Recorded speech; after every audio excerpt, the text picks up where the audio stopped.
سورہ شورى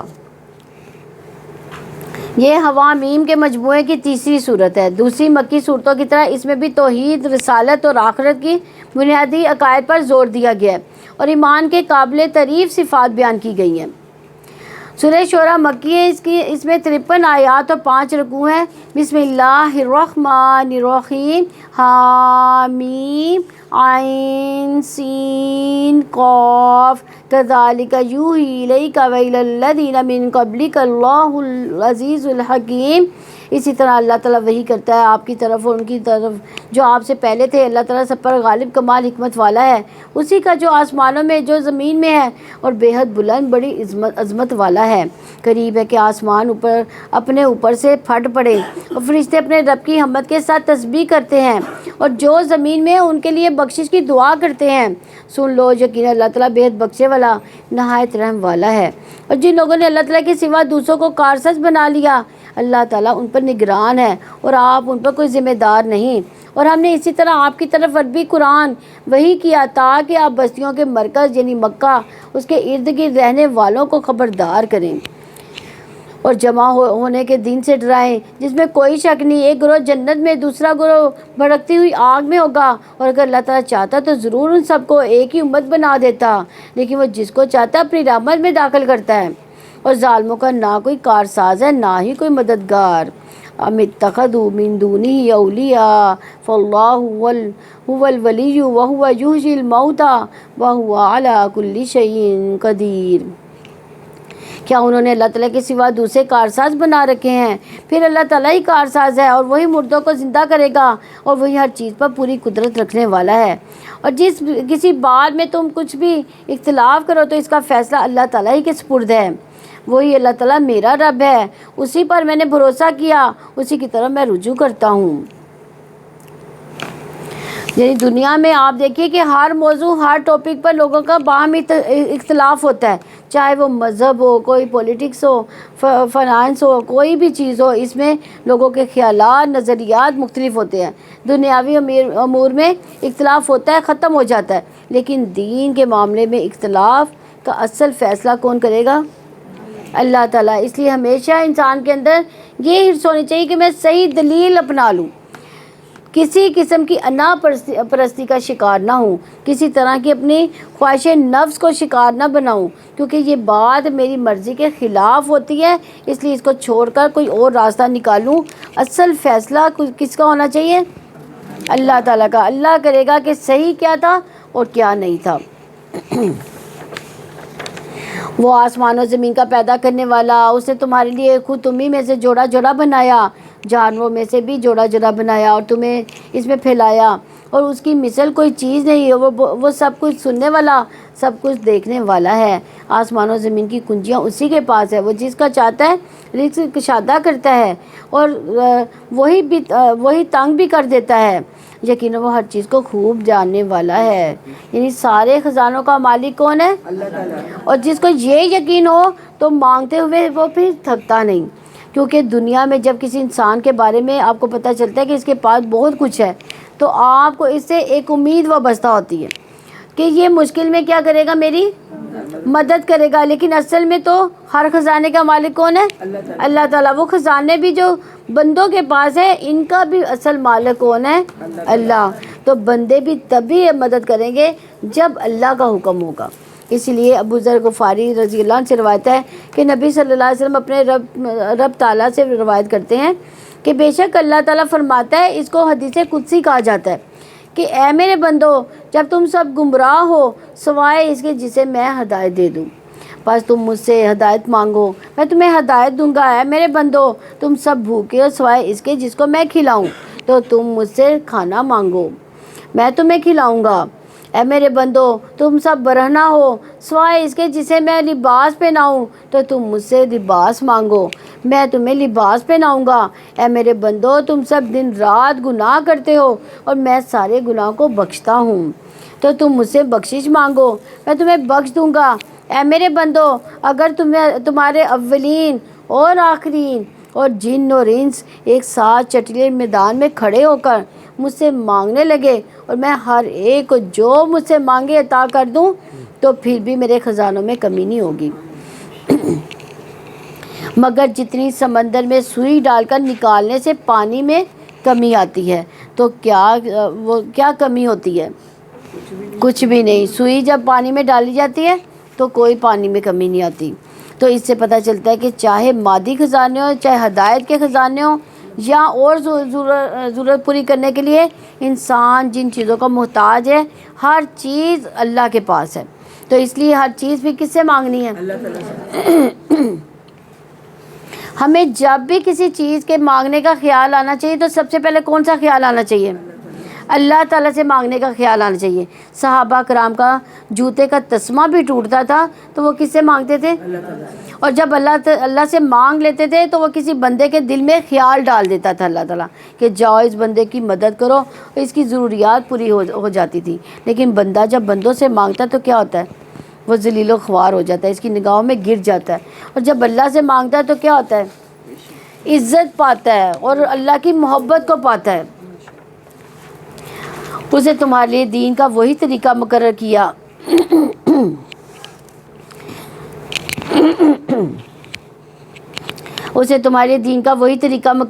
ہے جس کا تاکیدی حکم اس نے نوح کو دیا اور جس کی وحی ہم نے آپ کی طرف کی ہے، جس کا تاکیدی حکم ہم نے ابراہیم اور موسیٰ اور عیسیٰ کو دیا تھا کہ دین کو قائم کرو، اس میں تفرقہ نہ ڈالو. مشرکین پر بہت گرا ہے جس کی طرف آپ انہیں دعوت دیتے ہو. اللہ تعالیٰ اپنے لیے چن لیتا ہے جس کو چاہتا ہے اور اپنی طرف اس کو راستہ دکھاتا ہے جو رجوع کرتا ہے. تو اس میں دین کے عقائد میں تمام انبیاء میں اتحاد تھا. بنیادی عقائد سارے انبیاء کے یہاں ایک جیسے تھے، یعنی اصول برابر تھے.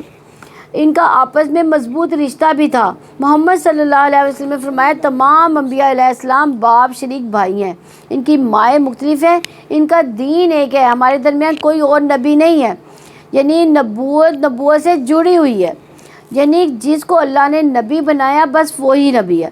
تو شریعتیں مختلف ہیں لیکن اصل دین اور قائد ایک ہی طرح کے ہیں. ایک دین یعنی توحید کا دین اور توحید کی دعوت. کابر علی المشرکین ما تدعوہم الیہ، یہ مشرکین پر بڑی بھاری گزرتی ہے جس کی طرف آپ ان کے دعوت دیتے ہیں. یعنی توحید سے مشرکین، ابلیس اور اس کے لشکروں اور اس کے فالوور سب کا دل تنگ ہوتا ہے. یعنی جب ایک اللہ کی طرف لوگوں کو بلایا جاتا ہے جو غیر اللہ سے جڑے ہوئے ہوتے ہیں تو وہ کیا ہوتے ہیں؟ ان پر یہ سخت اور ناراض ہو جاتے ہیں اور غضبناک ہو جاتے ہیں یہ لوگ. انہوں نے آپس میں تفرقہ نہیں کیا مگر اس کے بعد کہ ان کے پاس علم آ گیا آپس کی ضد کی وجہ سے. اور اگر آپ کے رب کی طرف سے ایک بات مدت مقرر تک طے نہ ہوتی تو ضرور ان کے درمیان فیصلہ کر دیا جاتا. اور یقیناً جن لوگوں کو ان کے بعد کتاب کا وارث بنایا گیا وہ اس کے بارے میں بے چین کرنے والے شک میں مبتلا ہے. یعنی تو تفرقہ بازی کی اصل وجہ دنیا ہی ہے کہ دنیا کی سرداری طلب کرنے کے لیے لوگ رسہ کشی کرتی ہے، ایک دوسرے سے سرکشی کرتے ہیں اور پھر تفرقہ بازی کرتے ہوئے ظلم کرتے ہیں تو دنیا میں نام جو ہے بنانا پڑتا ہے. چنانچہ آپ اسی کی طرف دعوت دیں اور مضبوطی سے قائم رہیں جیسے آپ کو حکم دیا گیا. ان کی خواہشات کی پیروی نہ کریں اور آپ کہہ دیں کہ اللہ تعالیٰ نے جو کتاب نازل کی میں اس پر ایمان لایا اور مجھے حکم دیا گیا کہ میں تمہارے درمیان انصاف کروں. اللہ تعالیٰ ہمارا رب بھی ہے، تمہارا رب بھی ہے، ہمارے لیے ہمارے اعمال، تمہارے لیے تمہارے اعمال. ہمارے اور تمہارے درمیان کوئی جھگڑا نہیں. اللہ تعالیٰ ہمیں آپس میں جمع کرے گا، اسی کی طرف تم سب کو پلٹنا ہے.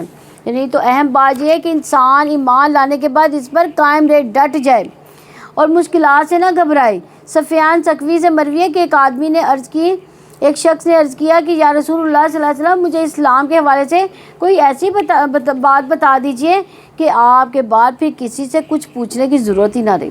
آپ نے فرمایا پہلے اقرار کرو کہ میں اللہ تعالیٰ پر ایمان لایا، پھر اس پر ثابت قدم رہو.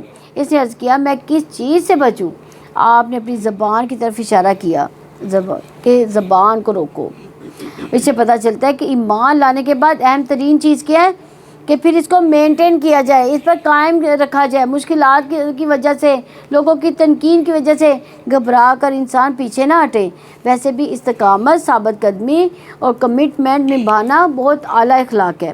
اسی لیے رسول اللہ صلی اللہ علیہ وسلم نے فرمایا کہ ثابت قدم رہو، اپنا اخلاق اچھا کرو. یعنی یہ دو چیزیں انسان کو فائدہ دیتی ہیں. نیکی کے کام کا ارادہ کیا پھر اس کو کر گزرو۔ یہ نہیں ہوتا کہ آپ نیکی کرنے چلیں اور آپ کے راستے میں کوئی مشکل آئے، اور آزمائش تو ضرور ہوگی، کسی نہ کسی طرح سے امتحان ضرور آئے گا۔ اور یہ امتحان آتا کیوں ہے؟ یہ اصل میں دیکھنے کے لیے آتا ہے کہ اس بات کو کہ آپ کتنے سچے ہیں اپنے اس نیکی کے کام میں۔ کیا آپ واقعی اللہ سبحانہ و تعالیٰ کے لیے کر رہے ہیں، یا پھر آپ دکھاوے کے لیے کر رہے ہیں، یا لوگوں کی نظر میں آنے کے لیے کر رہے ہیں، یا اپنی شان کو بڑھانے کے لیے کر رہے ہیں؟ کیونکہ جو شخص اللہ کے لیے کام کرتا ہے، اس کی راہ میں کوئی چیز حائل نہیں ہوتی، وہ چلتا چلا جاتا ہے، اس راستے پر مرتے دم تک قائم رہتا ہے۔ اور جو دنیا کے لیے کسی مفاد کے لیے کام کرتا ہے، جب وہ دیکھتا ہے کہ مجھے وہ مفاد حاصل نہیں ہو رہا، تو انسان پھر اس کام کو چھوڑ دیتا ہے۔ جیسے دنیا میں آپ کو بزنس کرتے ہیں کامیاب نہیں ہوتا، تو آپ اسے کیا کرتے ہیں؟ چھوڑ دیتے ہیں کہ کوشش کرتے ہیں اس میں اور کوشش کرتے ہیں؟ تو ایسے یہ کچھ لوگ دین کا کام اس لیے لیتے ہیں کہ وہ بظاہر دکھاتے ہیں کہ وہ سب اللہ تعالیٰ کے لیے کر رہے ہیں، لیکن مطلوب کچھ اور ہوتا ہے، اور جب وہ مطلوب پورا نہیں ہوتا تو اس کام کو چھوڑ دیتے ہیں۔ اور جو لوگ اللہ تعالیٰ کے بارے میں آپس میں جھگڑا کرتے ہیں، بعد اس کے کہ اس کو تسلیم کر لیا گیا، اس کو تسلیم کر لیا گیا، ان کی دلیل ان کے رب کے نزدیک باطل ہے، ان پر غضب ہے، ان کے لیے بہت سخت سزا ہے۔ اللہ الذی انزل الکتاب بالحق والمیزان وما یدریک لعل الساعة قریب۔ اللہ تعالیٰ وہ ہے جس نے حق کے ساتھ کتاب اور میزان نازل کیا، اور تمہیں کیا خبر شاید وہ قیامت قریب ہی ہے۔ یعنی یہاں یہ کتاب، میزان اور قیامت، یہ تینوں چیزوں کا ذکر کیا گیا، کیونکہ قیامت بدلے کا دن ہے، حساب کا دن ہے۔ تو اس سے پہلے انسان کو میزان یعنی انصاف سے کام لینا چاہیے، اور اس کے لیے انسان کو کتاب کا سہارا لینا چاہیے، اس کتاب کو پڑھنا چاہیے تاکہ وہ اس کے سیدھے راستے پر قائم رکھے۔ تو مراد اسے یہ ہے کہ یہ سب کچھ اللہ تعالیٰ نے اس لیے بھیجا، کتاب، میزان، یہ آخرت کے کانسیپٹ، تاکہ انسان کے اعمال درست رہے اور اس کا محاسبہ بھی وہ اپنا کرتا رہے۔ اسے وہی لوگ جلدی مانگتے ہیں جو ان پر ایمان نہیں رکھتے، اور جو لوگ ایمان لائے وہ ان سے ڈرنے والے ہیں، وہ جانتے ہیں کہ یقیناً وہ حق ہے۔ سن لو، یقیناً جو لوگ قیامت کے بارے میں آپس میں جھگڑتے ہیں، یقیناً وہ دور کی گمراہی میں ہیں۔ یعنی مومن کا موت سے ڈر مختلف ہوتا ہے۔ وہ کس بات سے ڈرتا ہے کہ ابھی میں نے کچھ کیا ہی نہیں، پتہ نہیں میرے ساتھ کیا ہوگا، کیونکہ تھوڑی سی بھی عقل رکھنے والا انسان قیامت کو ماننے میں کوئی دیر نہیں کرے گا۔ بالکل لاجیکلی بات ہے کہ اس دنیا میں انسان کے اعمال کا بدلہ مل ہی نہیں سکتا، چاہے اچھے کرے یا برے کرے۔ جیسے کہ ایک شخص ایک کتاب لکھتا ہے، وہ اس کتاب کو $20,000 میں سیل کر دیتا ہے، لیکن اس سے جو لوگ پڑھ کر فائدہ اٹھاتے ہیں، وہ ان میں سے ہر ایک مثلا 20,000 کما لیتا ہے۔ کتاب جس نے لکھی اس کو تو ملے سی 20,000، اور آگے اتنے لوگوں نے 20,000 کمائے، تو یہ اس کو پورا حق تو نہیں ملا اس کتاب کا۔ اسی طرح ایک شخص ہے جس نے 20 لوگوں کو قتل کیا، تو اس کا بدلہ اس دنیا میں کیسے اس کو 20 دفعہ قتل کیا جا سکتا ہے؟ تو یہ بدلہ جو آخرت میں ہی مل سکتا ہے، یعنی آخرت میں ہی اس کو 20 دفعہ قتل کر سکتے ہیں۔ تو یہاں پہ سورہ دہر میں یوفوا بالنذر ویخافون یوما کان شرہ مستطیرا، جو اپنی نظر پوری کرتے ہیں، اس دن سے ڈرتے ہیں جس کی مصیبت بہت زیادہ پھیلی ہوئی ہے۔ وَيُطْعِمُونَ الطَّعَامَ عَلَىٰ حُبِّهِ مِسْكِينًا وَيَتِیمًا وَأَسِیرًا، اور وہ کھانا کھلاتے ہیں اس کی محبت میں مسکین، یتیم اور قیدی کو، اور کہتے ہیں کہ ہم تمہیں صرف اللہ کے چہرے کی خاطر کھلا رہے ہیں، تم سے کوئی بدلہ نہیں چاہتے، نہ شکریہ چاہتے ہیں۔ یقیناً ہم اپنے رب سے اس دن سے ڈرتے ہیں جب بہت منہ بنانے والا، سخت تیوری چڑھانے والا دن آئے گا، یعنی بہت ہی سخت دن ہوگا وہ، کیونکہ مومن آخرت کے قائم ہونے سے اور حساب کتاب سے ڈرتا ہے، تو جو آج ڈرتا ہے کل کیا ہوگا؟ امن میں ہو جائے گا۔ یعنی جو آج ڈرتا ہے وہ کل امن میں ہوگا۔ اللہ عز و جل نے فرمایا، میری عزت کی قسم، میں اپنے بندے پر 2 امن اور 2 خوف جمع نہیں کرتا۔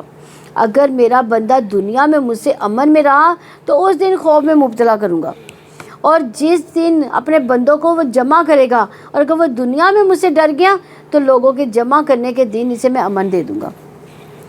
یعنی ہم سب کے اندر ایمان کا تقاضا یہ ہے کہ امید کے ساتھ ساتھ خوف بھی ہو، اور ہم سب کو قیامت کے دن کی رسوائی سے بچنے کی دعا بھی کرنی چاہیے۔ اللہم لا تخزنی یوم القیامہ، اللہ مجھے قیامت کے دن رسوا نہ کرنا۔ دنیا میں بھی انسان کو اپنی رسوائی کا بہت ڈر ہوتا ہے، لیکن دنیا میں انسان کے جاننے والے چند محدود لوگ ہوں گے، لیکن قیامت کی رسوائی، قیامت کی بےعزتی، کیا بےعزتی ہوگی، اتنے سارے لوگوں کے سامنے ہوگی۔ اس لیے قیامت کے دن کی تنگی سے بچنے کی بھی دعا کرنی چاہیے۔ اللہم انی اعوذ بک من ضیق الدنیا و ضیق یوم القیامہ، اے اللہ میں تیری پناہ مانگتی ہوں دنیا کی تنگی سے، قیامت کی تنگی سے۔ تو جن لوگوں کے جیسے تنگ جگہوں پر جانے کا ایک فوبیا ہوتا ہے، کہ ان کو بھی یہ دعا مانگنی چاہیے تاکہ ان کی وہاں پہ جانے سے گھبراہٹ جو ہوتی ہے وہ نہیں ہوتی پھر۔ اللہ تعالیٰ اپنے بندوں پر بہت مہربان ہے، وہ جسے چاہتا ہے رزق دیتا ہے، اور وہ بڑی قوت والا سب پر غالب ہے۔ تو اللہ لطیف ہے، اللہ اپنے بندوں پر بہت مہربان ہے، لیکن مہربانیوں کے انداز کیا ہے؟ اس سے مراد یہ ہے کہ اللہ تعالیٰ وہ ذات ہے جو تھوڑے عمل کو قبول کر بہت بڑی جزا دیتا ہے، اور اسی طرح وہ جو ٹوٹے ہوئے دلوں کو جوڑتا ہے، مشکلوں کو آسان کرتا ہے، وہ جو اپنی نافرمانی کرنے والوں کو جلد سزا نہیں دیتا، امید رکھنے والوں کو نامراد نہیں کرتا، وہ ہستی جو اپنے ماننے والوں کو خالی ہاتھ نہیں رہنے دیتی، امید رکھنے والوں کو مایوس نہیں کرتی، وہ ذات وہ جو غلطیوں کو معاف کرنے والا اور معاف کرنا پسند کرتا ہے۔ اللطیف وہ ہستی جو اس پر رحم کرتا ہے، جو خود اپنے اوپر رحم نہیں کرتا، جو اپنا بھلا نہیں سکتا، اور وہ هو القوی العزیز، وہ قوت والا ہے، غلبے والا ہے، یعنی اللہ سبحانہ تعالیٰ قوی بھی ہے، عزیز ہونے کے باوجود اللطیف بھی ہے، یعنی جس کے اندر عموماً قوت ہوتی ہے یا غلبہ ہوتا ہے وہ زیادہ مہربان نہیں ہوتا، اس کے اندر سختی آ جاتی ہے۔ اب دنیا میں دیکھیں جس کے پاس ذرا عہدہ ہے تو کیا ہے، وہ اس کا دل سخت ہوا ہوتا ہے، لیکن یہ کیسا غالب حکمت والا ہے، کیسا قوی ہے، کیسا عزیز ہے، کیسا غلبہ پانے والا ہے، کہ جس کا جو سخت نہیں ہے اپنے بندوں کے ساتھ، کیونکہ وہ اپنی اتھارٹی کو ایکسیکیوٹ کرنا چاہتا ہے۔ لیکن اللہ سبحانہ تعالیٰ بندوں پر اتنا انتہائی مہربان ہے، ہر چیز پر قوت رکھتا ہے۔ جو کوئی آخرت کی کھیتی کا ارادہ رکھتا ہے ہم اس کے لیے اس کی کھیتی میں اضافہ کریں گے، اور جو کوئی دنیا کی کھیتی کا ارادہ رکھتا ہے ہم اسے اس میں سے کچھ دے دیں گے، اور آخرت میں اس کے لیے کوئی حصہ نہیں۔ تو آخرت کی کھیتی سے کیا مراد ہے؟ آخرت کا بدلہ، آخرت کا صلہ، اپنے سارے نیک اعمال کا بدلہ اور جزا جو دنیا میں ہی مانگتا ہے تو اس کے لیے آخرت میں پھر کوئی حصہ نہیں۔ اور آپ دیکھیں ہماری دعائیں کس کے لیے ہوتی ہیں؟ زیادہ تر دنیا کے لیے ہوتی ہے، جو دنیا جو مانگتا رہتا ہے آخرت میں پھر اس کا کوئی حصہ نہیں۔ یہ بات ہمیں سوچ لینی چاہیے۔ کیا ان کے کچھ شریک ہیں جنہوں نے دین کا وہ طریقہ ان کے لیے مقرر کیا جس کی اللہ تعالیٰ نے اجازت نہیں دی؟ اگر فیصلے کی بات نہ ہوتی تو ان کے درمیان ضرور فیصلہ کر دیا جاتا، اور یقیناً ظالموں کے لیے دردناک عذاب ہے۔ آپ ظالموں کو دیکھیں گے کہ وہ اس سے ڈرنے والے ہوں گے جو انہوں نے کمایا، حالانکہ وہ عذاب ان کا واقعہ ہونے والا ہے۔ اور جو لوگ ایمان لائے ہیں، جنہوں نے نیکیاں کی ہیں، وہ جنت کے باغوں میں ہوں گے، ان کے لیے ان کے رب کے پاس وہ سب کچھ ہوگا جو وہ چاہیں گے۔ یہی بڑا فضل ہے، یعنی کتنی بڑی خوشخبری ہے۔ ذالک الذی یبشر اللہ عبادہ الذین آمنوا وعملوا الصالحات قل لا اسألکم علیہ اجرا الا المودۃ فی القربى ومن یقترف حسنۃ نزد لہ فیہا حسنا ان اللہ غفور شکور۔ یہ ہے وہ چیز جس کی خوشخبری اللہ تعالیٰ اپنے بندوں کو دیتا ہے جو ایمان لائے، جنہوں نے نیکیاں کی۔ آپ کہہ دیں کہ میں اس کام پر تم سے کوئی اجرت نہیں مانگتا سوائے رشتہ داری کی وجہ سے، دوستی کے، اور جو کوئی بھلائی کمائے گا ہم اس کے لیے اس بھلائی میں خوبی کا اضافہ کر دیں گے۔ یقیناً اللہ تعالیٰ بہت بخشنے والا نہایت قدردان ہے۔ تو ہمیں فکر ہونی چاہیے نیک عمل کرنے کی، جو نیک عمل پتہ چلتا جائے اس پر عمل کرتے جائیں۔ یہاں پر جو یہ بات کہے گی کہ میں تم سے اس کام پر کوئی اجر نہیں مانگتا بلکہ قرابت کی محبت ضرور چاہتا ہوں، اس کا مطلب یہ ہے کہ نبی صلی اللہ علیہ وسلم قریش کے ہر قبیلے کے ساتھ کوئی نہ کوئی رشتہ داری تھی ان کی، تو ان کے ہاں صلہ رحمی کا کانسیپٹ بہت زیادہ تھا۔ وہ اپنے کنبے اور قبیلے والوں کو بہت خیال رکھتے تھے۔ نبی صلی اللہ علیہ وسلم کو یہ سمجھا رہے ہیں کہ اگر تم ویسے بھی مجھ سے اتفاق نہیں کرتے تو کم از کم اپنے رشتہ داری کا لحاظ کر لو، تو مجھے تکلیف نہ دو، مجھے اس رشتہ داری کا خیال کرتے ہوئے مجھے پریشان نہ کرو۔ جہاں لوگ کہتے ہیں کہ اس شخص نے اللہ تعالیٰ پر جھوٹ کر رکھا ہے، تو اگر اللہ تعالیٰ چاہے تو آپ کے دل پر مہر کر دے، اور اللہ تعالیٰ باطل کو مٹاتا ہے، حق کو اپنے کلمات سے حق ثابت کر دیتا ہے۔ یقیناً وہ سینوں کے رازوں کو خوب جاننے والا ہے، اور وہی ہے جو اپنے بندوں سے توبہ قبول کرتا ہے، برائیوں سے درگزر کرتا ہے، اور جو کچھ تم کرتے ہو وہ سب جانتا ہے۔ تو یہاں اللہ سبحانہ تعالیٰ کی ایک اور خوبصورت صفت بیان کی گئی ہے کہ وہ اپنے بندوں پر نرمی اور مہربانی کرنے والا ہے، ان کی غلطیوں کو معاف کرنے والا ہے۔ واللہ یعیدکم مغفرۃ منہ وفضلا، اور اللہ اپنی طرف سے بڑی بخشش اور فضل کا وعدہ کرتا ہے۔ واللہ واسع علیم، اور اللہ وسعت والا، سب کچھ جاننے والا ہے۔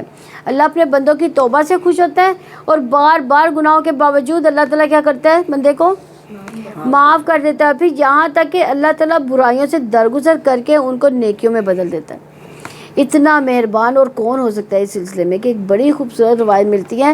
ابو طفیل رضی اللہ عنہ کہتے ہیں کہ وہ نبی صلی اللہ علیہ وسلم کے پاس آئے اور کہا، ایسے آدمی کے بارے میں آپ کا کیا خیال ہے جس نے سارے گناہوں کا ارتکاب کیا ہے، یعنی کوئی گناہ دنیا کا نہیں چھوڑا، اور اس سلسلے میں اس نے اپنی چھوٹی بڑی ہر خواہش پوری کر لی گناہ کے بارے میں، کیا اس کے لیے بھی کوئی توبہ ہے؟ آپ نے فرمایا، کیا تم مسلمان ہوگے؟ اس نے کہا، اشہد اللہ الہ الا اللہ و اشہد ان محمد رسول اللہ۔ آپ نے فرمایا، تم عمل صالح کرتے رہو اور برائیوں کو چھوڑ دو، اللہ تمہارے سارے گناہوں کو نیکیوں میں بدل دے گا۔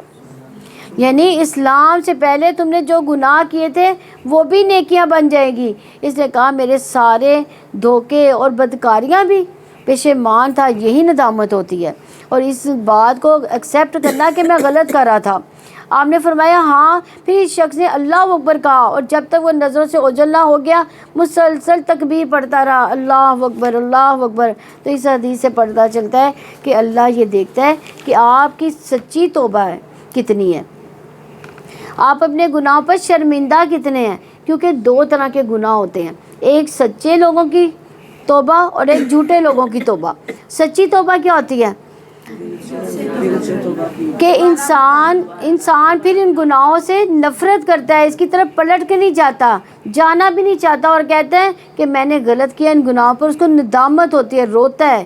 اور دوسری طرف جھوٹی توبہ کیا ہے کہ جب کوئی کہے کہ توبہ کر لو تو انسان سی زبان ہلا دے، کہے کہ ہاں میری توبہ، اور اگلے ہی پل وہی گناہ دوبارہ کر رہا، وہی غلطی دوبارہ دہرا رہا ہے، ادھر سے توبہ ادھر سے جھوٹ، اور ادھر سے توبہ کرے اور ادھر سے غیبت کر دے۔ یہ جھوٹے لوگوں کی توبہ ہوتی ہے۔ اس لیے کبھی دھوکہ نہ کھائیں کہ جھوٹی توبہ سے وہ نہیں ملے گا جو اس سے سچی توبہ سے خوشخبری مل رہی ہے۔ ان لوگوں کی دعا قبول کرتا ہے جو ایمان لائے، جنہوں نے نیکیاں کی، انہیں اپنے فضل سے اور زیادہ دیتا ہے۔ کافروں کے لیے بہت سخت عذاب ہے، یعنی دعاؤں کی قبولیت کے لیے نیک عمل ضروری ہے۔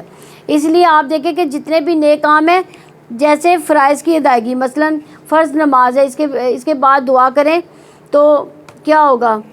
اگر آپ سبحان اللہ کہتے ہیں، الحمدللہ کہتے ہیں، اللہ اکبر کہتے ہیں، تو آپ کی تمام دعائیں قبول ہوں گی جو آپ مانگتے ہیں۔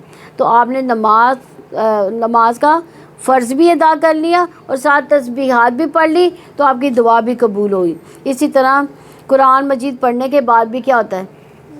دعا قبول ہوتی ہے۔ صدقہ خیرات کرنے کے بعد دعا قبول ہوتی ہے۔ پھر یہاں بھی آپ دیکھیں کہ جو لوگ ایمان لائے، نیک عمل کریں تو اللہ ان کی دعا قبول کرتا ہے۔ تو اس میں وہ واقعہ بھی یاد کریں جو بنی اسرائیل کے 3 لوگ تھے اور ایک غار میں پھنس گئے تھے، انہوں نے پھر کیا کیا تھا نکلنے کے لیے؟ ہاں، انہوں نے اپنے نیک اعمال کا وسیلہ بنایا تھا اللہ کی راہ میں، تو پھر کیا ہوا تھا اس وسیلے کے ساتھ؟ ہاں، پھر وہ ان کو نجات مل گئی تھی، وہاں سے غار سے نکل گئے تھے، چٹان سرک گئی تھی۔ اس لیے یہ اصول یاد رکھنے کا ہے کہ جب کبھی کوئی دعا، کوئی بات پوری نہ ہو تو کثرت سے کیا کریں؟ استغفار کرے، درود شریف پڑھے، دعائیں کرتے رہے، اللہ تعالیٰ ضرور سننے والا ہے۔ بس مایوس نہ ہو، قبولیت یا تو فوراً ہو جاتی ہے یا آخرت کے لیے رکھ دی جاتی ہے، یا اس سے بہتر کوئی چیز دے دی جاتی ہے۔ ہم مانگ کچھ رہے ہوتے ہیں اور ہمیں کچھ اور مل جاتا ہے جو ہمیں اس سے بھی زیادہ بہتر کام آنے والا ہوتا ہے۔ پھر جہاں یہ بھی خوشخبری دے دی گئی کہ وہ اپنے فضل سے اور زیادہ دیتا ہے، یعنی اللہ اپنے بندے کو صرف اتنا نہیں دیتا جتنی وہ دعا مانگ رہا ہوتا ہے، بلکہ وہ اس سے بھی زیادہ دے رہا ہوتا ہے۔ تو آپ دیکھیے ہمارے پاس آج تک جو کچھ ہے یا جو کچھ ہم استعمال کر چکے ہیں، یہ سب کچھ ہم نے مانگا تھا؟ زیادہ تر تو وہ چیزیں ملی ہیں جو بن مانگے ہی مل گئی ہیں، اور یہ اللہ کا فضل ہوتا ہے، لیکن اللہ تعالیٰ ایک لمٹ تک ہی سب کو دیتا ہے. کیوں؟ اس کی وجہ آگے بتا دی گئی، اور فرمایا اور اگر اللہ تعالیٰ اپنے بندوں کا رزق کشادہ کر دیتا تو وہ زمین میں سرکش ہو جاتے، لیکن وہ ایک اندازے سے نازل کرتا ہے جو وہ چاہتا ہے، لیکن وہ اپنے بندوں سے خوب باخبر، خوب دیکھنے والا ہے. یعنی اگر اللہ تعالیٰ سب کو وافر مقدار میں عطا کر دیتا تو زمین میں سرکشی ہو جاتی.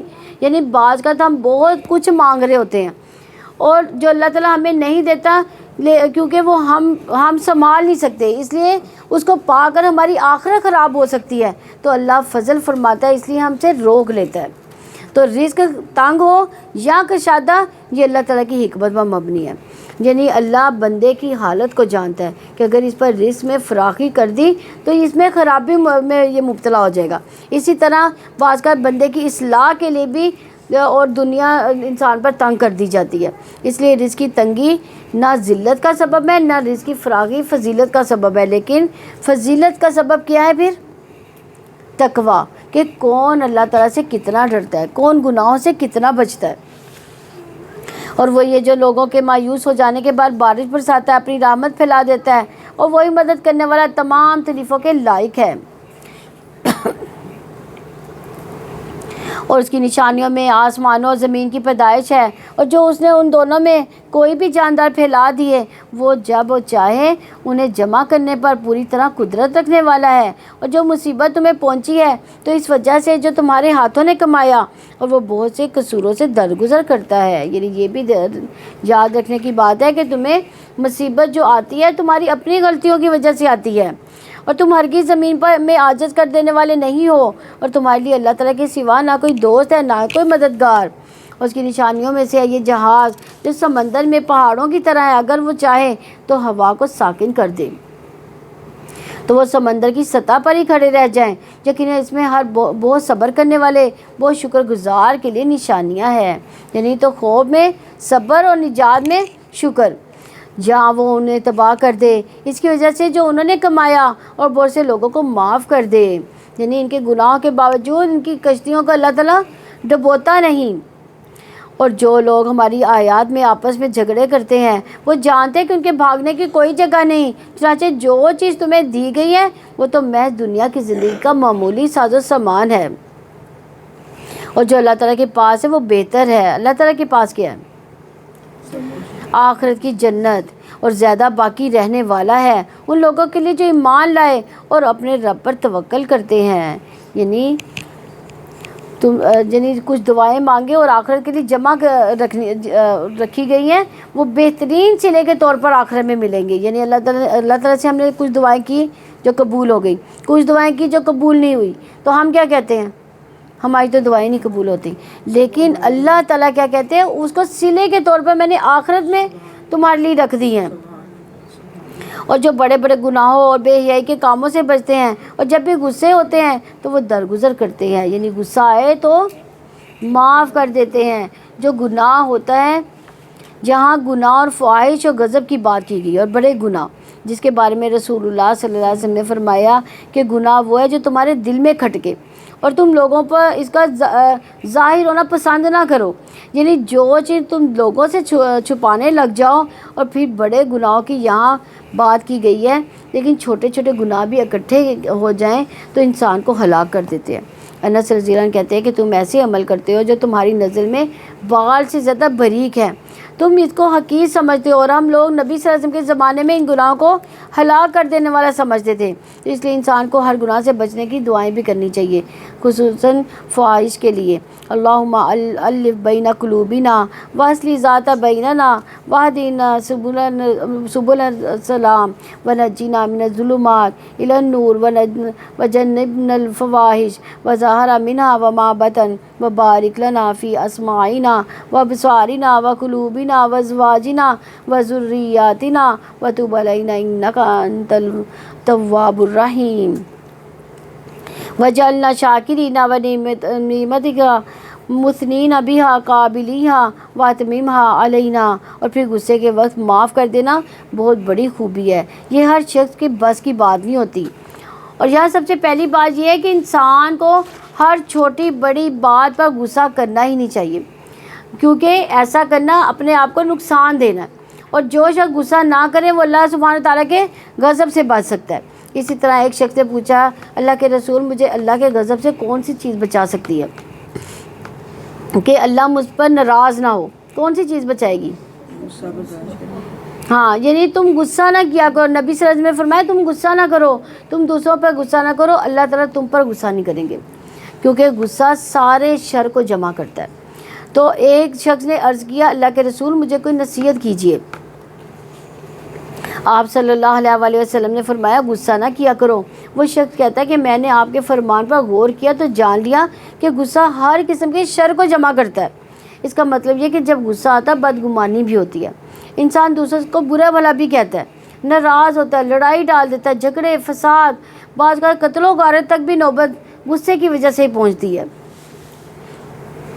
اور جن لوگوں نے اپنے رب کا حکم مانا اور نماز قائم کی، ان کا کام آپس میں مشورہ کرنا ہے، اور جو ہم نے ان کو رزق دیا اس میں سے وہ خرچ کرتے ہیں۔ تو یہاں پر مشورے کی اہمیت پتہ چلتی ہے کہ اللہ سبحانہ تعالیٰ اہل ایمان کی صفات میں سے ایک صفت یہ بھی بتاتے ہیں کہ وہ باہم مشورہ کرتے ہیں۔ مشورہ انسان کی بہتری کے لیے کی طرف لے جاتا ہے۔ اس لیے حسن کہتے ہیں کہ اللہ کی قسم جب کسی قوم نے مشورے کا طریقہ اختیار کیا تو جو کچھ ان کے پاس موجود ہے اس میں سے وہ سب سے بہتر چیز کی طرف ان کی رہنمائی کی گئی، اور پھر انہوں نے اس آیت کی تلاوت کی۔ خود نبی صلی اللہ علیہ وسلم کی زندگی میں بھی ہم دیکھتے ہیں کہ آپ اپنے صحابہ سے، اپنے قریبی ساتھیوں سے مشورہ کیا کرتے تھے۔ ابن عمر رضی اللہ عنہ کہتے ہیں کہ مسلمان جب مدینہ آئے تو نماز کے لیے نماز کے وقت کا اندازہ کر کے جمع ہوتے تھے، یعنی سورج کے ڈھلنے کو دیکھ کر اس کے حساب سے آ جاتے، یعنی کوئی اعلان نہیں ہوتا تھا باقاعدہ۔ تو ایک دن مسلمانوں نے اس بارے میں گفتگو کی، کچھ سوچنا چاہیے کہ اعلان ہو نماز کا۔ بعض نے کہا عیسائیوں کی طرح ناقوس بجا لو، وہ بعض نے کہا یہودیوں کی طرح بغل بجا لو، اور بعض مطلب مختلف لوگوں کی مختلف رائے تھی۔ حضرت عمر رضی اللہ عنہ نے کہا کہ تم ایک ایسا آدمی کیوں مقرر نہیں کر لیتے جو نماز کی اطلاع دے؟ تو رسول اللہ صلی اللہ علیہ وآلہ وسلم نے فرمایا، اے بلال اٹھو اور نماز کے لیے پکارو۔ حالانکہ یہ ایک عبادت ہے، لیکن اس میں بھی نبی صلی اللہ علیہ وسلم نے ساتھیوں سے مشورہ کیا، اور اس میں ایک بہت بڑا فائدہ یہ ہوتا ہے کہ جو لوگ مشورے میں شریک ہوتے ہیں وہ اپنے آپ کو اہم سمجھتے ہیں کہ ہمیں امپورٹنس ملی ہے کوئی، اور یہ چیز ٹیم کو مضبوط بھی بناتی ہے۔ اسی طرح جتنے لوگ مشورہ دینے میں شامل ہوتے ہیں ان کے اندر ایک مضبوط احساس ذمہ داری پیدا ہو جاتا ہے کہ ہمیں اس کام کو مل کے نبھانا ہے، تو لوگوں کے اندر ایک موٹیویشن کا لیول آ جاتا ہے، اور گروپ کے اندر جو تجربہ کار لوگ ہوتے ہیں ان کے مشورے سے کوئی بہتر فیصلہ ہو جاتا ہے۔ پھر یہ کہ باہمی موافقت بھی بڑھتی ہے اور ایک دوسرے سے انڈرسٹینڈنگ بھی بڑھتی ہے، ایک دوسرے کا نقطہ نظر ایک جیسا ہوتا ہے، جن سب کا مشورہ لینے کے بعد جو فیصلہ کیا جاتا ہے وہ سب کے لیے بہتر ہو جاتا ہے فیصلہ۔ اور وہ لوگ جب ان پر زیادتی واقع ہوتی ہے تو بدلہ لیتے ہیں، اور برائی کا بدلہ جیسی ایک برائی ہے۔ پھر جو کوئی معاف کر دے اور اصلاح کرے تو اس کا اجر اللہ تعالیٰ کے ذمہ ہے، یقیناً وہ ظالموں سے محبت نہیں کرتا۔ اور جو شخص اپنے اوپر ظلم ہونے کے بعد بدلہ لے تو یہی لوگ ہیں جن پر کوئی الزام نہیں، یعنی ظالموں سے درگزر کرنا انتقام لینے سے افضل ہے، کیونکہ معاف کرنا کیا ہے اللہ تعالیٰ کو محبوب ہے۔ جیسے کہ ہم کیا دعا کرتے ہیں طاق راتوں میں، اللہم انک عفو کریم تحب العفو فاعف عنی، اللہ تم معاف کرنے والا معافی کو پسند کرتا ہے، تم مجھے معاف کر۔ تو آگے یہ طاق راتیں آ رہی ہیں انشاءاللہ، تو اس میں یہ تسبیحات یہ ضرور کیجیے گا۔ نبی صلی اللہ علیہ وسلم اپنی ذات کے لیے کسی سے انتقام نہیں لیتے تھے، لیکن اگر کوئی اللہ کی حد ٹوٹتی تھی تو وہاں پر وہ آپ سب سے انتقام لیتے تھے۔ اس کا مطلب یہ ہے کہ اگر کوئی چیز پرسنل طور پر آپ کو کوئی نقصان دے رہی ہے تو آپ کیا کریں گے؟ معاف کر دیں گے، لیکن اگر کوئی اجتماعیت کو نقصان دے رہا ہے تو اس میں آپ فوراً ایکشن لیں گے۔ معاف کرنے سے بڑا فائدہ کیا ہوگا کہ اللہ تعالیٰ پھر ہمیں معاف کر دے گا۔ یقیناً الزام ان لوگوں کے لیے جو لوگوں پر ظلم کرتے ہیں اور زمین میں بغیر حق کے سرکشی کرتے ہیں، یہی لوگ ہیں جن کے لیے دردناک عذاب ہے، یعنی ظالم عذاب کا مستحق بن جاتا ہے۔ اگرچہ دنیا میں لوگ اس کو معاف کر دے، بدلہ نہ بھی لے، لیکن قیامت کے دن کیا ہوگا؟ اس کی پکڑ ہو جائے گی پھر۔ اور یقیناً جو صبر کرنے والے معاف کر دے تو بلا شبہ یقیناً بڑی ہمت کے کاموں میں سے ہے۔ یعنی صبر کرو، زیادتی کرنے والوں سے درگزر کرنا بہت حوصلے کی بات ہے، بڑے لوگوں کا کام ہے یہ، چھوٹے دل والے لوگوں اور چھوٹے لوگوں کا کام نہیں ہے یہ۔ اور جس کو اللہ تعالیٰ گمراہ کر دے تو اس کے بعد اس کا کوئی مددگار نہیں۔ اور آپ دیکھیں گے کہ وہ ظالم جب عذاب دیکھیں گے تو کہیں گے کیا واپس جانے کا کوئی راستہ ہے؟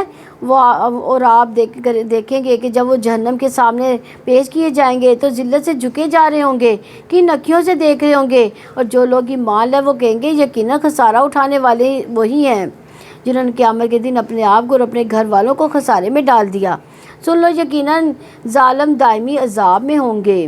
یعنی تو اصل نقصان کیا ہے کہ انسان خود کو بھی اور اپنے اہل و عیال کو بھی قیامت کے دن خسارے میں مبتلا کرتا ہے، اور وہ اس طرح کہ اگر دونوں جہنم میں ساتھ ہوں گے تو ایک دوسرے کی مدد نہیں کریں گے، اور اگر وہ جنت میں چلے گئے تو دوسرا جہنم میں، تو بھی وہ ایک دوسرے کے کام نہیں آئیں گے، ان کا کوئی حامی مددگار نہ ہوں گے جو اللہ تعالیٰ کے ماسوا ان کی مدد کرے، اور جسے اللہ تعالیٰ گمراہ کر دے تو اس کے لیے کوئی راستہ نہیں۔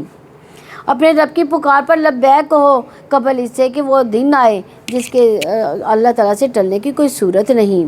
اس دن تمہارے لیے نہ کوئی جائے پناہ ہوگی، نہ ہی انکار کی کوئی صورت ہوگی۔ یعنی انسان کو عمل اس سے پہلے کر لینا چاہیے۔ آج عمل کا وقت ہے، کل جزا کا وقت ہے۔